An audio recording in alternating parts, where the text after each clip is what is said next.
Assalamualaikum warahmatullahi taala wabarakatuh.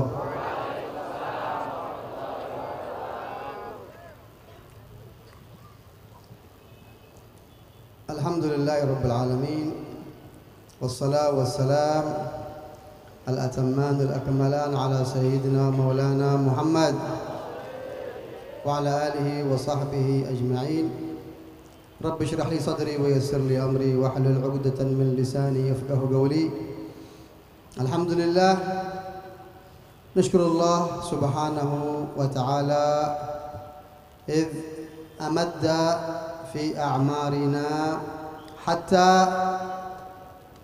wasalna wa dakhala alaina syahr milad Nabi Muhammad sallallahu alaihi wasallam. Nasallallahu subhanahu wa ta'ala أن يعيد علينا وعليكم هذه المناسبات وهذه الذكريات سنين عديدة وعوام مديدة في خير لطف وعافية.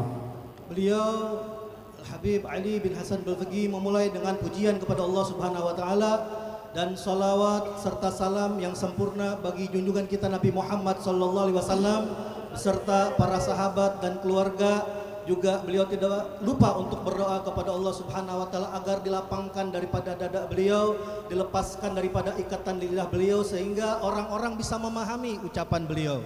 Maka pertama yang beliau ucapkan adalah rasa syukur. Terima kasih kepada Allah Subhanahu wa taala yang telah memberikan kepada kita semua madad bantuan sehingga kita bisa memasuki bulan kelahiran baginda Nabi Muhammad sallallahu alaihi wasallam yang insyaallah beliau berdoa semoga daripada perayaan Maulid ini selalu kembali kepada kita waktu demi waktu, masa demi masa, tahun demi tahun di dalam kebahagiaan dan keberkahan. Amin ya rabbal alamin. Amin ya rabbal alamin. Wa nahnu wa iyyakum fi hadhihi al-lailah al-mubarakah, lailah min layali syahr milad Nabi Muhammad sallallahu alaihi wasallam. ونحن إن شاء الله وإياكم في هذه الأنوار وفي مجلس نور المصطفى صلى الله عليه وسلم نسأل الله سبحانه وتعالى أن يغمرنا ونستمد من هذه الأنوار ومن هذه البركات ومن هذه المجالس التي يذكر فيها النبي محمد صلى الله عليه وآله وسلم. Juga beliau berkata bahwasannya kita berada di dalam malam di antara malam-malam kelahiran baginda Nabi sallallahu alaihi wasallam yang mana beliau berdoa kepada Allah Subhanahu wa taala semoga dengan hadirnya kita di majlis Nurul Mustafa Allah memenuhi lubuk hati kita dengan cahaya pilihan Nabi sallallahu alaihi wasallam.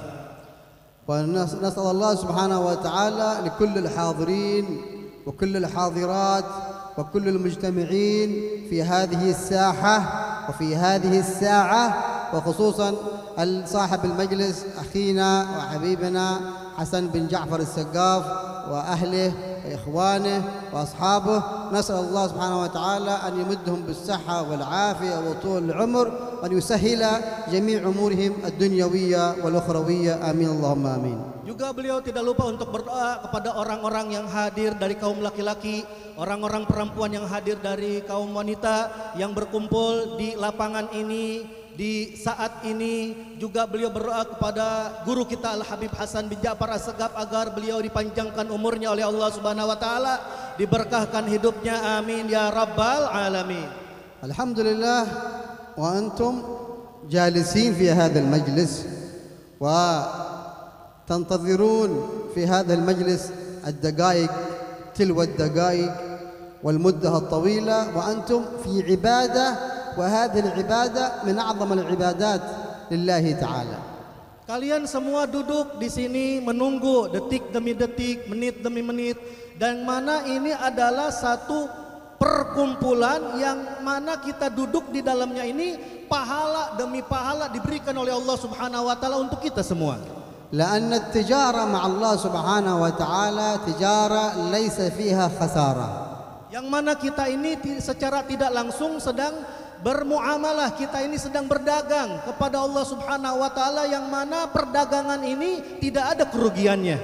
فهذه التجارة من أعظم التجارات فكيف بآخر الزمان تتضاعف هذه التجارات مع الحق سبحانه وتعالى لأننا نعيش في زمن الفتنة كما أخبرنا عنه النبي محمد صلى الله عليه وسلم. Apalagi perkumpulannya kita pada malam hari ini laksana perdagangan yang bukan sembarangan, dikarenakan kita ini berada di akhir zaman yang telah dikabarkan oleh Nabi Shallallahu Alaihi Wasallam, zaman yang penuh dengan ujian fitnah, sehingga otomatis pahala akan dilipatkan ganda oleh Allah Subhanahu Wa Taala untuk kita semua. فهذه الفضائل وهذه الفواضل وهذه الحسنات وهذه التجارة مع الله أولا بمجيئكم من مكان بعيد، بكل خطوة وبكل حركة تمشونها إلى هذه الأماكن كم الله سبحانه وتعالى يعطيكم من الحسنات ويرفع لكم الدرجات ويمحو عنكم السيئات. Dan beliau katakan bahwasannya datangnya kalian ke tempat ini bukan sembarangan, karena keutamaan yang pertama, kalian datang dari tempat yang jauh, maka itu sudah otomatis dihitung langkah demi langkah yang kalian lakukan ke majelis ini, maka ini menandakan bahwasanya setiap langkah dihitung pahala oleh Allah, setiap langkah akan diangkat derajatnya oleh Allah, dan setiap langkah yang kalian langkahkan itu dosa-dosa kalian diampuni oleh Allah Subhanahu wa taala. فكلنا الذي جاء إلى هنا ما المقصود؟ مقصود أننا نتلقى من رحمة الحق سبحانه وتعالى ونستعطف روح النبي محمد صلى الله عليه وسلم حتى نحظى بالبركة ونحظى بالقرب من النبي محمد صلى الله عليه وآله وسلم. Dan maksud tujuan kita datang ke sini tidak lain tidak bukan karena kita ini ingin mendapatkan madad dari Rasul sallallahu alaihi wasallam. Kita ini merindukan daripada baginda Nabi sallallahu alaihi wasallam yang insyaallah kita semua akan mendapatkan bagian yang besar dari Nabi sallallahu alaihi wasallam. ونحن دائما نسمع في القصائد وفي النشيد ربي فاجعل مجتمعنا غايته حسن الختام، أي هذا المجتمع وهذا الاجتماع وهذه الجلسات ماذا غايتها؟ ماذا مقصودها؟ ما النتيجة منها؟ هي أن يموت الواحد مننا على حسن الخاتمة. Apalagi kita sering mendengar qasidah yang berbunyi Rabbi faj'al mujtama'na ghayatu husnul khitami. Ya Allah, jadikan perkumpulan kami menjadikan sebab kita ini mati dalam keadaan husnul khatimah. Maka insyaallah hadirnya kita, berkumpulnya kita pada malam hari ini, kita akan mendapatkan tujuan yang paling mulia, yang paling agung, yaitu mati dalam keadaan husnul khatimah. Wa qala an-nabi alaihi salatu wasallam fil hadits يموت المرء على ما عاش عليه ويبعث على ما مات عليه. Dan Nabi Shallallahu Alaihi Wasallam telah bersabda dalam hadisnya, yamutul mar'u ala ma asya alaih. Seseorang itu akan meninggal tergantung daripada kebiasaan hidupnya. Wa yub'atsu ala ma mata alaih, dan dia kelak akan dibangkitkan atas keadaan matinya seorang tersebut. Falihada idza antum استقمتم وحضرتم هذه المجالس في أيامكم ولياليكم لا شك إن الله سبحانه وتعالى سيكون خاتمتكم حسنى إن شاء الله تعالى. Maka tidak diragukan lagi duduknya kalian, berkumpulnya kalian, berdirinya kalian, ini adalah tanda dari Allah Subhanahu wa taala bahwasannya kita semua akan dimatikan dalam keadaan husnul khatimah. وكيف لا، وكثير من هناك من الآيات والأحاديث التي تخبرنا ويخبرنا عنها المصطفى صلى الله عليه وآله وسلم إن هذه حلق الذكر أو مجالس الذكر أو مجالس العلم هذه هي روضة من رياض الجنة، روضات من رياض الجنة أنتم الآن فيها، وإن كنا في ساحة كبيرة من هذه الساحات ولكنها يشملها أنها تكون روضة من رياض الجنة. لماذا؟ تتلقون فيها العلم والذكر والصلاة على النبي محمد صلى الله عليه وسلم. Dan berapa banyak daripada hadis juga ayat yang telah dikabarkan dari Nabi Muhammad sallallahu alaihi wasallam bahwasannya perkumpulan yang seperti ini adalah perkumpulan yang mana kalian secara tidak langsung masuk di dalam taman-taman surga. Yang mana di dalam taman surga tersebut sudah otomatis daripada perkumpulan zikir dibaca, daripada menuntut ilmu diambil, dan juga kita bersolawat kepada baginda Nabi Muhammad sallallahu alaihi wasallam. وخصوصا في هذا الزمن الصلاة على النبي محمد صلى الله عليه وسلم فهي فيها كل ما يبتغيه المسلم وكل ما يريده المسلم من حياته الدنيوية أو البرزخية أو الأخروية. Apalagi di dalam solawat yang kita baca ini ada tujuan setiap cita-cita yang diinginkan oleh setiap orang-orang muslim. Di antaranya kebutuhan hajat duniawi sampai hajat akhirat, bahkan di dalam barzakh ini kita bisa dapatkan dengan solawat kepada Nabi SAW. فكل من له حاجة فعليه بالصلاة على النبي صلى الله عليه وسلم، كل من عليه دين فعليه بالصلاة على النبي صلى الله عليه وسلم، فكل عنده هم وغم في قلبه أو في بيته أو لأولاده فعليه أن يلازم الصلاة على النبي صلى الله عليه وسلم، سيأتي الفرج من الله سبحانه وتعالى. Maka beliau berpesan agar kita ini tidak lupa untuk selalu bersalawat kepada Nabi SAW. Yang mana orang yang punya hajat salawat kepada Nabi Muhammad, orang yang memiliki utang piutang bersalawat kepada Nabi Muhammad, orang yang memiliki kesumpekan, kesusahan bersendaklah dia bersalawat kepada Nabi SAW. Dan orang yang memiliki keinginan untuk keluarganya, untuk istrinya, untuk anak-anaknya, maka bersolawatlah kepada Nabi SAW. Niscaya Allah akan membuka dan Allah akan memberikan segala maksud tujuan kita. والنبي صلى الله عليه وسلم بشر بشارات لمن لازم تلك الصلوات على النبي محمد صلى الله عليه وسلم. قال صلى الله عليه وسلم أقربكم مني مجلسا أو منزلا أكثركم صلاة علي أو أكثركم علي صلاة. من مننا لا يريد قريب من النبي محمد صلى الله عليه وسلم؟ أكيد الكل يريد أن يكون قريبا من النبي محمد صلى الله عليه وآله وسلم، فلذلك فأكثروا من الصلاة عليه لتكونوا قريبين منه يوم القيامة. Dan juga ada kabar gembira dari Nabi SAW yang mana beliau bersabda, aqrabukum minni majlisan au manzilan yaumil qiyamah aktsarkum shalah alayya. Paling dekatnya di antara kalian kedudukan dan tempatnya dengan aku nanti kelak di hari kiamat adalah orang yang paling banyak bersolawat kepada Nabi SAW. Maka kata beliau, siapa di antara kita yang tidak ingin dekat tempatnya dan kedudukannya dengan Nabi SAW kelak di hari kiamat, maka bersolawatlah kepada Nabi SAW. لأن المكان الذي فيه النبي صلى الله عليه وسلم يوم القيامة أحسن وأعظم وأأمن مكان. الكل يتمنى أن يكون قريبا من النبي صلى الله عليه وسلم في ذلك اليوم العظيم، في ذلك اليوم الشديد، اليوم الصعب، الذين الأنبياء والمرسلين يخافون منه كل الخوف.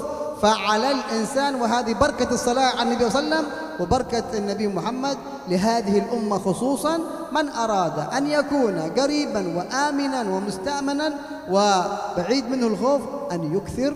فالنبي أعطانا الدواء، فالنبي أعطانا المفتاح لكي أن نكون قريبين منه يوم القيامة.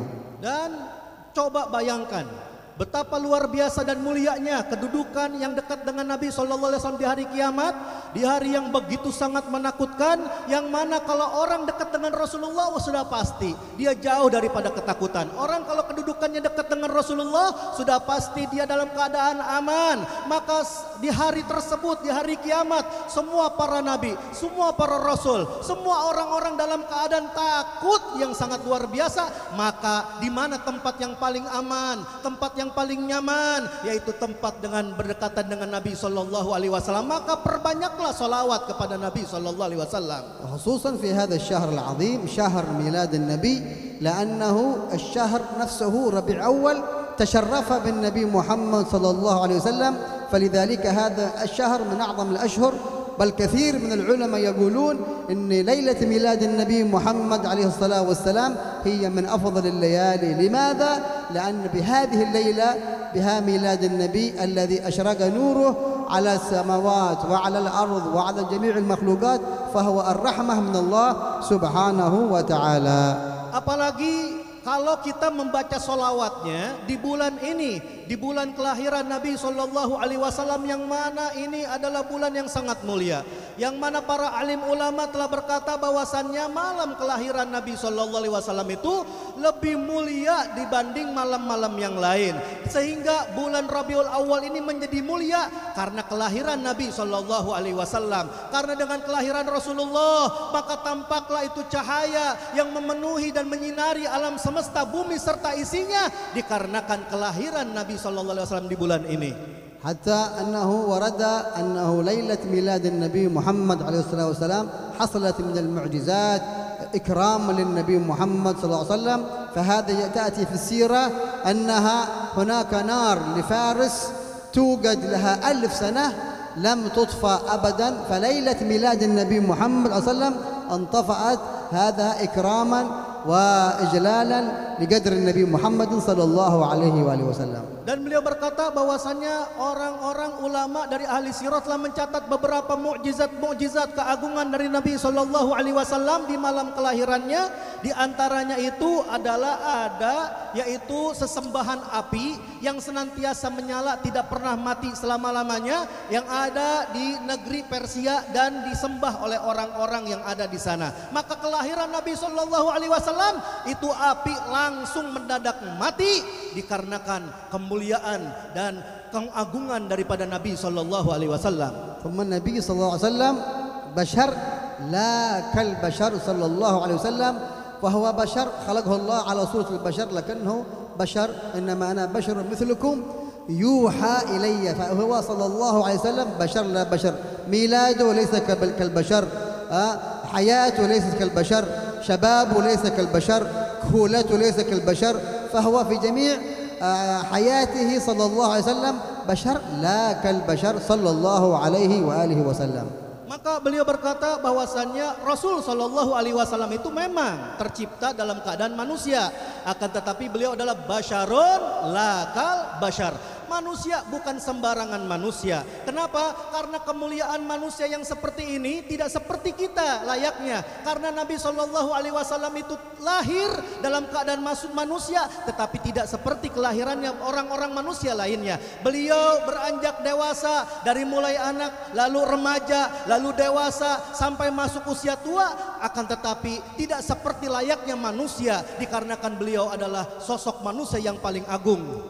حتى في الأمور العادية قال أبو طالب في بعض الروايات، قال أبو طالب لما كان كفل النبي عليه الصلاة والسلام بعد وفاة أمه آمنة وبعد وفاة جده عبد المطلب، كفله العم الشقيق أبو طالب، قال لما يقوم الصبيان من النوم، العادة أن الصبيان فيهم آثار شيء من الوساخ على أعينهم أو رائحة فمهم فيها شيء من الرائحة الكريهة. عادة أن الصبيان لما يقومون من هذا النوم من النوم هكذا حالتهم، إلا النبي صلى الله عليه وسلم قال لما يقوم من النوم وهو صبيا صغيرا كأنه خرج من حمام، كأنه خرج من مكان ادهن واكتحل ورائحته طيبة جدا، كأنه خرج من مكان وهو قام من النوم. حتى في هذه الحالة صلى الله عليه وسلم بشر لا كالبشر. Dan di antara yang menunjukkan bahwasannya Nabi sallallahu alaihi wasallam ini manusia yang agung adalah seorang paman beliau, yaitu Abu Thalib. Ketika beliau Abu Thalib mengasuh Rasul sallallahu alaihi wasallam setelah wafat daripada ibundanya Aminah, lalu Abdul Muthalib, maka ini Sayyidina Abu Thalib, beliau menceritakan bahwasannya kebiasaan anak-anak kecil kalau bangun tidur pasti matanya belekan, pasti mulutnya bau dan badannya ini pasti mengeluarkan daripada bau-bauan yang tidak enak. Akan tetapi ini anehnya Nabi sallallahu alaihi wasallam beliau bangun tidur dalam keadaan yaitu matanya bersih dan tidak ada yang namanya bau badan atau bau mulut. Seakan-akan kata beliau Rasul sallallahu alaihi wasallam ini baru selesai mandi dari kamar mandi, lalu sallallahu alaihi wasallam itu bagaikan orang yang sudah bercelak, sudah dalam keadaan bersih. Dan inilah menunjukkan bahwasannya Nabi sallallahu alaihi wasallam manusia tapi bukan sembarangan manusia. صلوا على محمد اللهم صل عليه. كثر من الصلاة على النبي اللهم صل عليه وعلى عليه. فلذلك لا نكسل ولا نعجز في هذا الشهر خصوصا من إقامة الموالد وقراءة سيرته صلى الله عليه وسلم في بيوتنا وفي مساجدنا. لماذا؟ حتى تتنور قلوبنا، تتنور مساجدنا، تتنور بيوتنا بالصلاة وبالسيرة النبي محمد صلى الله عليه وآله وسلم. Dan beliau berpesan agar jangan kita ini merasa bosan, merasa lemas, untuk membaca Maulid Nabi sallallahu alaihi wasallam. Beliau mewasiatkan untuk kita agar kita baca itu yang namanya sejarah Rasulullah, Maulid Nabi sallallahu alaihi wasallam di rumah-rumah kita, di masjid-masjid kita, di tempat-tempat kita, agar tujuannya apa?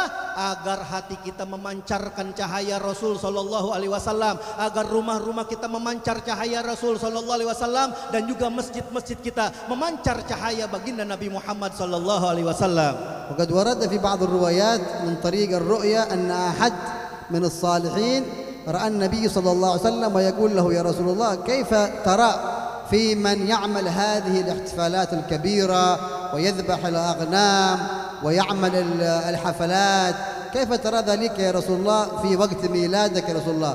فقال عليه الصلاة والسلام من فرح بنا نفرح به صلى الله عليه وسلم. Sampai diriwayatkan bahwasanya ada orang soleh bermimpi Nabi sallallahu alaihi wasallam lalu bertanya kepada beliau, wahai Rasulullah, bagaimana pendapatmu dengan orang yang mau mengadakan Maulid Nabi sallallahu alaihi wasallam, merayakan kelahiranmu sampai dia rayakan besar-besaran, dia menyembelih daripada kambing-kambing untuk disediakan kepada orang-orang jamaah? Maka jawaban Rasul sallallahu alaihi wasallam, man fariha bina nafrahu bihi. Siapa orang yang senang dengan kelahiran kami, kata Rasulullah, maka saya, kata Nabi sallallahu alaihi wasallam, sudah pasti senang bahagia dengan orang tersebut. فإذا فرح بنا النبي صلى الله عليه وسلم يفرح بنا الحق سبحانه وتعالى. Dan kalau sudah Rasul sallallahu alaihi wasallam senang bahagia, otomatis Allah subhanahu wa taala akan bahagia dan senang kepada kita. فلذلك الصلاة على النبي صلى الله عليه وسلم كما قال الإمام الشعراوي محمد متولي الشعراوي قال في بعض كلامه أنه اعلم إذا أن الله سبحانه وتعالى أحب، إذا أنك صليت على النبي صلى الله عليه وسلم أعرف واعلم أن الله أحب منك أن تشاركه في عمله. كيف تشاركه في عمله؟ لأن الله سبحانه وتعالى والملائكة يصلون على النبي. إذن أيها العبد أيها المسلم اعلم إذا أنك صليت على النبي صلى الله عليه وسلم فاعلم أن الله أراد لك الخير وأراد لك أن تشاركه في هذه الأعمال الصالحة وهي الصلاة على النبي صلى الله عليه وآله وسلم. Dan beliau meriwayatkan juga dari seorang alim al-alamah di negeri Mesir, yaitu al-Imam Muhammad Mutawalli Asy-Sya'rawi, bahwasannya beliau berkata, ketahuilah bahwasannya apabila kamu telah bersolawat kepada Nabi sallallahu alaihi wasallam, tandanya itu Allah subhanahu wa taala ingin engkau ikut serta dengan Allah beserta para malaikatnya dalam keadaan bersolawat kepada Nabi sallallahu alaihi wasallam. Maka otomatis kalau orang bersolawat kepada Rasulullah, tandanya Allah cinta kepada dia agar dia ini ikut serta di dalam, yaitu mengagungkan satu pengagungan yang sangat mulia, dan kalian mendalam keadaan kebaikan karena ikut bersolawat kepada Nabi Muhammad sallallahu alaihi wasallam. فالإنسان الذي يسمع هذه الإشارات ويسمع هذه الكلمات ولا يصلي على النبي فهو إنسان يعني خسران في الدنيا والآخرة. والصلاة على النبي صلى الله عليه وسلم معلومة لدى الجميع أنها صلاة مقبولة على الإطلاق، كيف شئت متى شئت على أي حالة، جالسا قائما في الطريق في السيارة، متوضئ غير متوضئ، مقابل القبلة، في كل حالة الصلاة على النبي صلى الله عليه وسلم مقبولة على الإطلاق. Dan juga beliau berkata bahwasannya kalau kita bersolawat gak ada kerugiannya, gak mungkin gak diterima, karena setiap kita bersolawat kepada Rasul sallallahu alaihi wasallam sudah pasti makbulah, diterima oleh Allah subhanahu wa taala, baik orang tersebut dalam keadaan duduk ataupun berdiri ataupun di jalanan ataupun di mobil, ataupun orang tersebut dalam keadaan berwudu atau tidak berwudu, mau menghadap kiblat atau enggak, kapan saja, di mana saja orang tersebut bersalawat kepada Nabi sallallahu alaihi wasallam, maka otomatis diterima salawatnya oleh Allah subhanahu wa taala. Nasallallahu subhanahu wa taala an yu'tikum al-himmah wal-istiqamah wal-afiyah was-sihha kay tastamirruna ala hudur hadhihi al-majalis li'annaha fiha al-khair وفيها البركة وفيها النجاح وفيها الخاتمة الحسنة، لأنه من أحب أن يموت على حالة حسنة فليواظب على هذه المجالس المباركة. Dan juga beliau menutup di dalam ceramahnya berdoa kepada kita agar kita semua diberikan panjang umur oleh Allah Subhanahu wa taala, sehat wal afiah, dan diberikan istiqomah sehingga tiap hari, tiap waktu, tiap minggu bisa meneruskan istiqomah kita menghadiri majelis yang mulia ini, yang insya Allah dengan sebab kita bersolawat di majelis ini, insya Allah Allah berikan kepada kita keberkahan, Allah berikan kepada kita kebaikan, maka Allah Subhanahu wa taala akan mengabulkan cita-cita kita semua. Amin ya rabbal alamin. Nasallallahu subhanahu wa ta'ala kama jama'na wa iyyakum fi hadzal majlis al-mubarak wa jama'na bil habaib wal ikhwan an yajma'na wa iyyakum jami'an في ظل العرش سبحانه وتعالى تحت لواء النبي محمد صلى الله عليه وآله وسلم. Dan juga beliau berdoa sebagaimana kita berkumpul dengan orang-orang mulia, para habaib yang mulia, alim ulama, maka beliau berdoa semoga perkumpulan kita ini menjadi sebab kita nanti kelak di hari kiamat di bawah naungan arsy Allah Subhanahu wa taala berlindung di bawah yaitu benderanya baginda Nabi sallallahu alaihi wasallam. ثم نوصيكم إذا حضر بين أيديكم عالم أو ولي أو صالح عليكم بالنظر إليه حتى من بعيد، فإن هذه النظرة لها سر عجيب كما جاء في القصص وكما جاء في الآثار وكما جاء عن الشيوخ أنه قال الشيخ بكر بن سالم رضي الله عنه قال ناظري وناظر ناظري في الجنة، وهذه النظرة يتلقاها التلاميذ عن الشيوخ إلى العصر القريب. فالنظر إلى العلماء والنظر إلى الصالحين والنظر إلى الأولياء هذا له فوائد جم، منها أنهم يتسلسل هذا النظر وله سند حتى إلى من قال ناظري وناظر ناظري وناظر ناظر ناظري في الجنة. Dan juga beliau berwasiat apabila kalian hadir di majelis yang seperti ini, kemudian hadir orang alim, orang soleh, orang wali min auliyaillah, maka yang dari jauh ataupun dekat hendaklah memandang kepada orang soleh, alim, wali tersebut, dikarenakan ada faedah yang sangat luar biasa. Kenapa? Karena seorang daripada Syekh Abu Bakar bin Salim, beliau pernah berkata, nadhiri wa nadhiri nadhiri fil jannah, orang yang pernah memandang kepadaku atau memandang kepada orang yang pernah memandangku nanti kelak di dalam surga.